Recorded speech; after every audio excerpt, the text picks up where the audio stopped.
Right, hello. So it's a beautiful day today, not still winter, February, but it is a beautiful day, slightly warmer than it's been, so I'm going to go out flying today.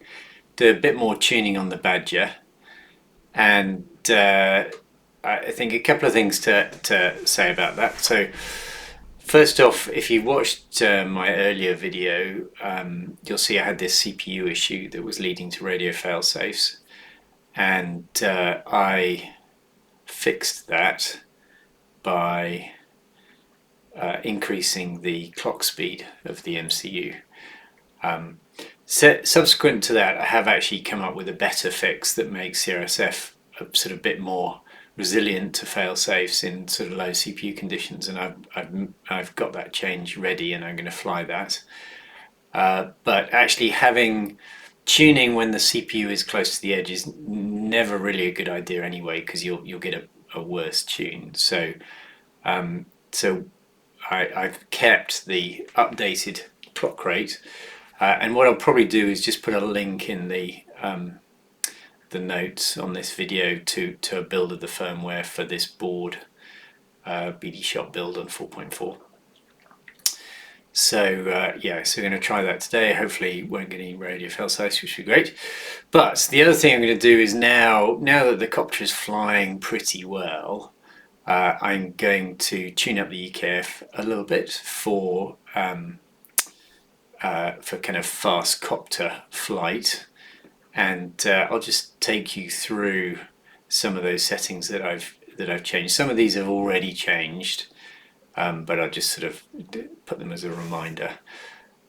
So the first one is angle max. So angle max, so you can see here on the screen. So angle max by default is 30 degrees. Angle max basically affects the lean angle, which ultimately affects the speed you can go. Had to stop my very loud charger beeping there. So if you crank up angle max, basically the copter can lean at a much more acute angle, and means you can go faster in position controlled modes like loiter. So I've set that to 75 degrees here, so this is 7,500. I think on some of my other copters I've even got it set to 80 degrees, which is fairly aggressive, but 10,500 is good. So that then gives you much more sort of stabilize.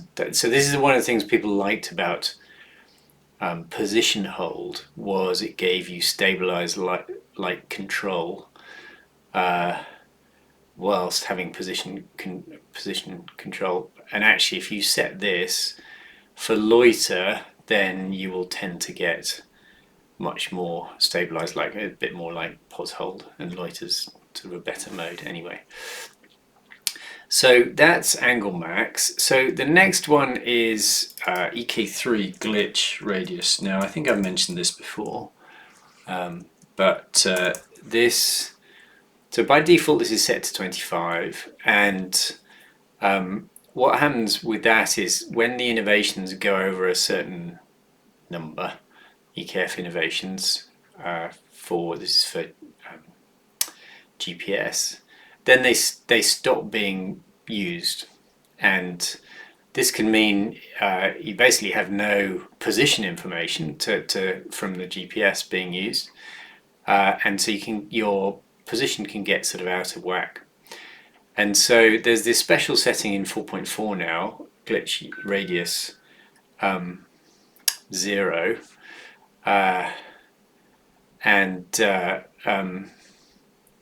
which allows you to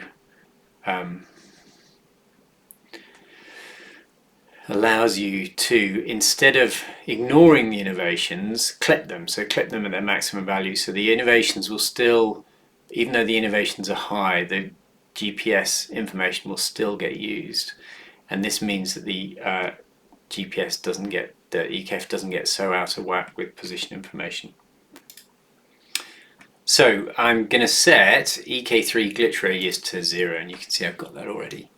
Now the other thing that you're apparently supposed to do with this is reduce the values of pos igate and vel igate, and so Paul recommended 4 standard deviations as a starting point, which is 400. I can do the same here. So I'm going to set these to 400, which is a little bit below the default.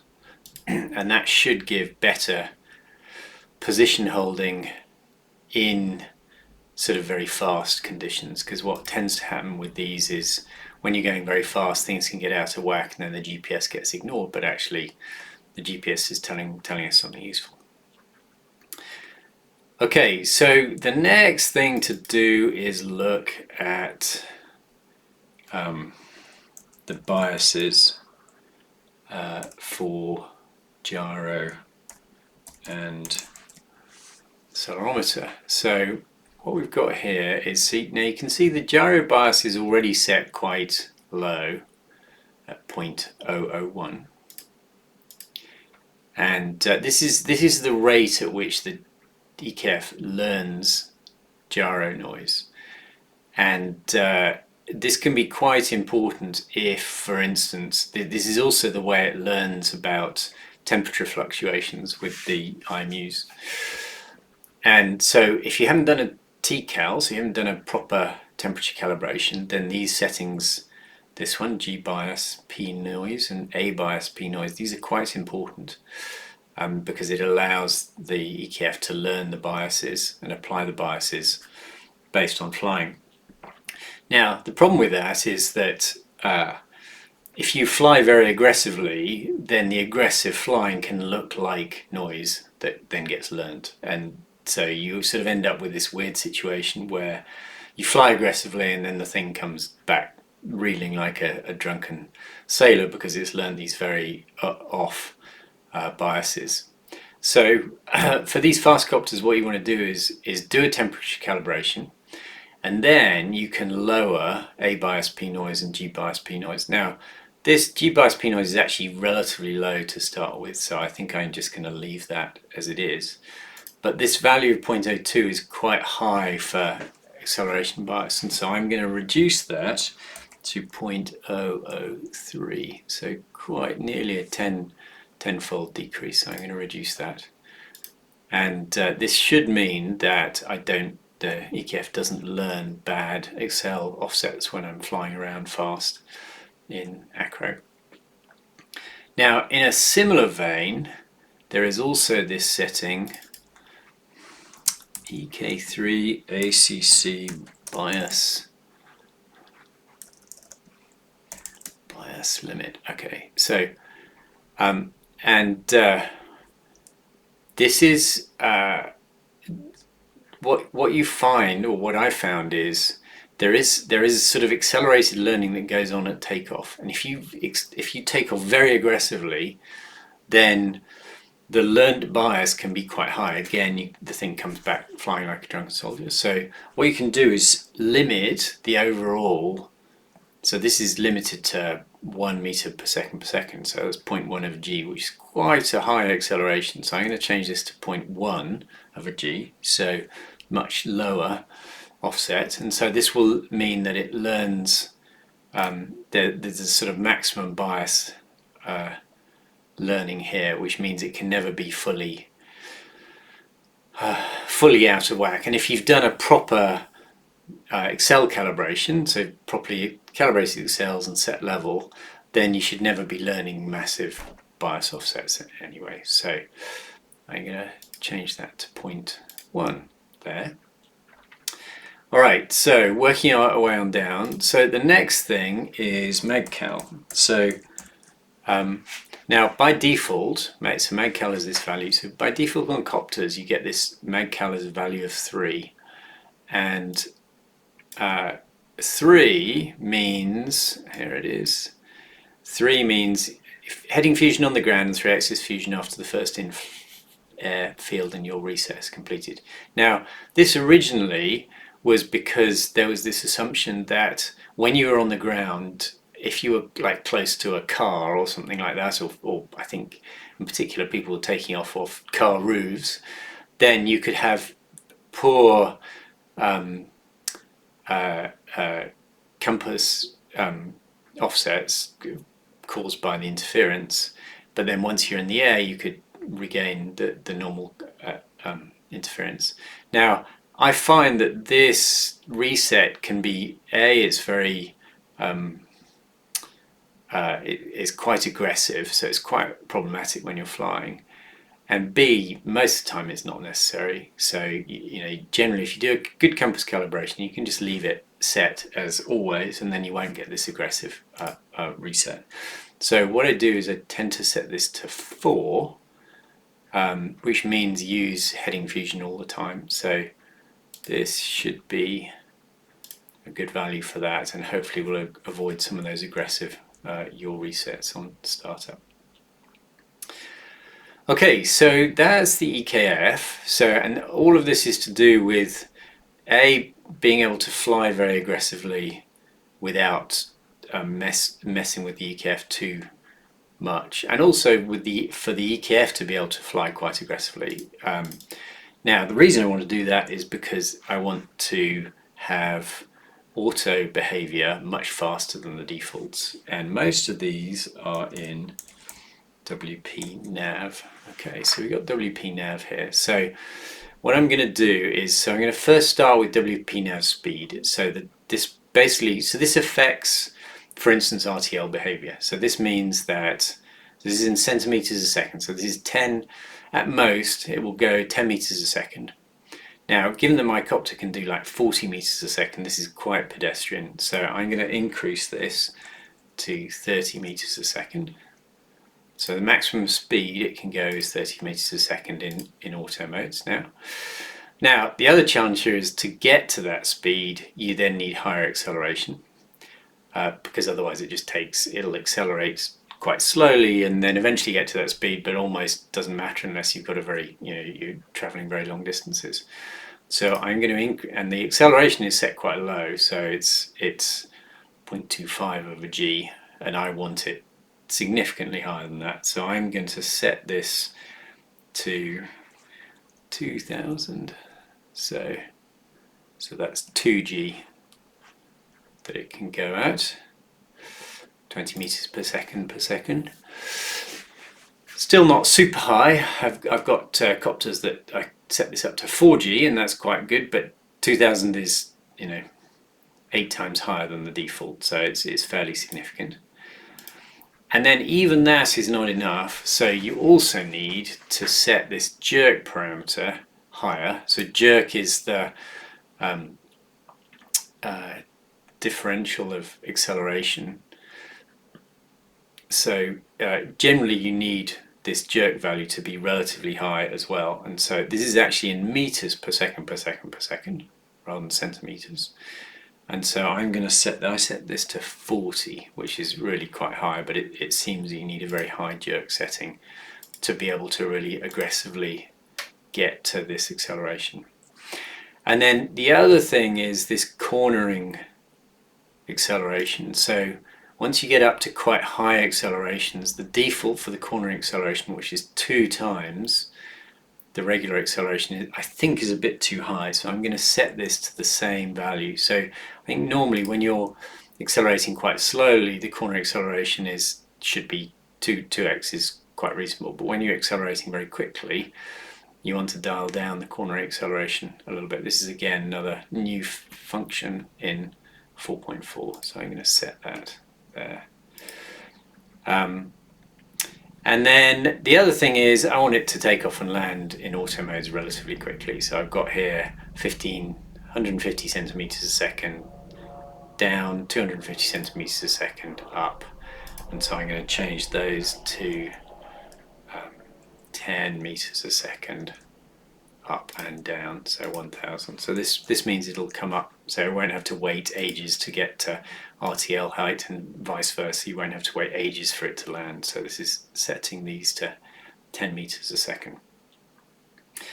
And then the final thing I'm going to do is change the yaw behavior. So I quite like to WP yaw. So yaw behavior by default is 2, which means face the next waypoint, apart from when you're doing an RTL, but actually facing the next waypoint even with RTL is quite nice, and so I quite like that because it then means the copter is going forwards when it's RTLing, and then it'll turn around to face to come back to the position it was when you took off. So I set that to 1, and that is good. Now there was just one more thing I was going to change, and that is just in the general control parameters. That was ATC throttle G boost. So this is the throttle gain boost, and this is a boost that's applied based on the rate of change of the throttle to the PIDs. And what this can give you is a little bit more control in very fast maneuvers, particularly fast acceleration. And so if I set that to 0.2, so that's 20%, and 0.2 seems like a reasonable value for most copters. It just gives a little bit more control in those flips and rolls, and in particularly when you accelerate fast. So if you floor it, what tends to happen is you get this nod because the PIDs are sort of reacting too slowly to the disturbance, and so or to the input, and so this scales up the PIDs based on that very fast throttle input, and then they're able to act more quickly and more aggressively. So I'm going to set that. Alright, so those are all the changes I'm going to make. So I'm going to go out and fly now, and we'll see whether we sort of get better RTL performance, and I'll try and take a little video. But thank you for watching.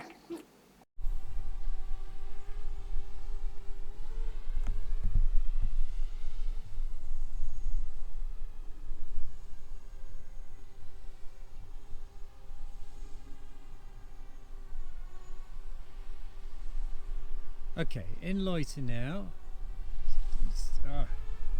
It's my transmitter is keeps trying to land, but it's because my transmitter needs a little more friction on the throttle. Okay, so we're in Loiter now. Got those settings set up. I'm going to switch to RTL. See what happens.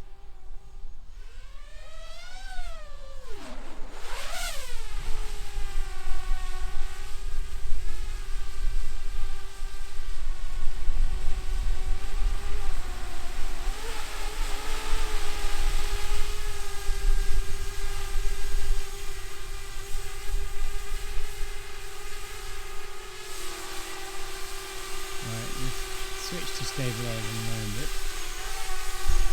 Loiter and land it, sorry.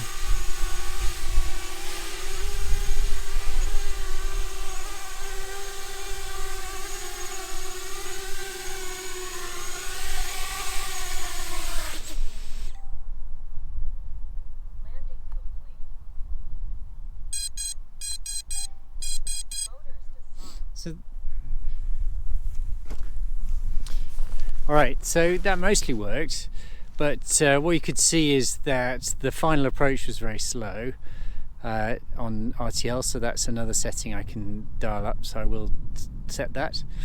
And then also, although it got to some speed going up and down, it didn't get there very quickly, and so there's an acceleration, a Z acceleration setting that you can set, so I'm going to dial that up as well, and that should allow it to, and I think there's a jerk setting for that as well, so I'm going to dial that up a little bit more as well. So I'll set those, and then hopefully it'll be a bit more crisp going up and down as well as front and back.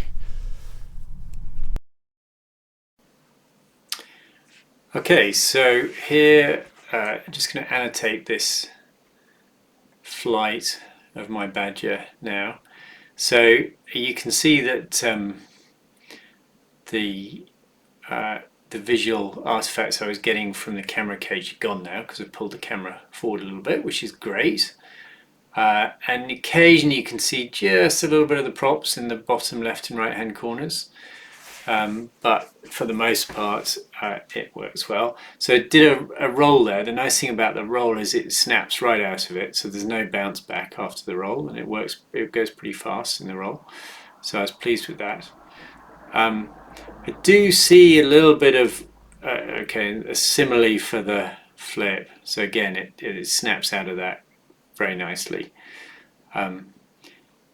It does seem to be a little bit of vibration at sort of medium throttle, and I can't tell whether that's the copter or whether that's just an artifact of walk snail. I'm sort of inclined to think it's the copter, but I don't remember it being quite that bad. And I do notice that walk snail does generate these artifacts when you're recording, which is a little bit annoying, I think, down to the compression. So you can see it goes pretty quick, which is nice, and yeah, pretty pleased with how that's turned out. So more tuning to do here, but for the most part, this seems to be working pretty well. Right, quick follow-up after that. So I did discover the extra settings I needed to do. And the reason they were hidden is in Pilot. So what we've got is Pilot. Okay, here we go. Pilot Speed XLZ. So this is set by default to 250 centimeters per second, so that's 1/4 of a meter per second. And this is the acceleration, both maximum acceleration both up and down. And since your down acceleration can only be the force of gravity, the most this can ever be is 1 meters per second, so 1,000. And I think there's some limiting factor in the code. So what I've done is set this to 750, so that's 3/4 of a meter per second. And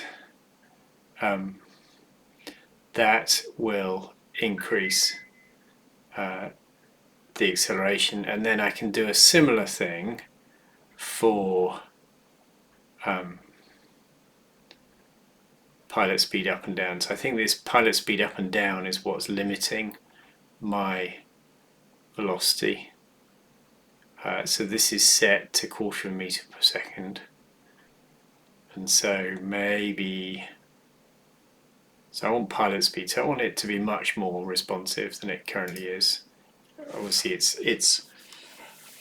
in kind of hold or loiter, so I don't want it to be really fast, but I want it to be faster than it is currently. So maybe I'll set that to 5 meters a second. Whoops, not that. 5 meters a second. So 5,000 there. Right. So that should give me much faster speed up and down when I'm in control, when I'm using loiter. And then if you remember, I also set the PSC jerk Z to 40. Now actually for the acceleration I'm wanting, that may still not be high enough. Depends on how quickly I want the acceleration to act.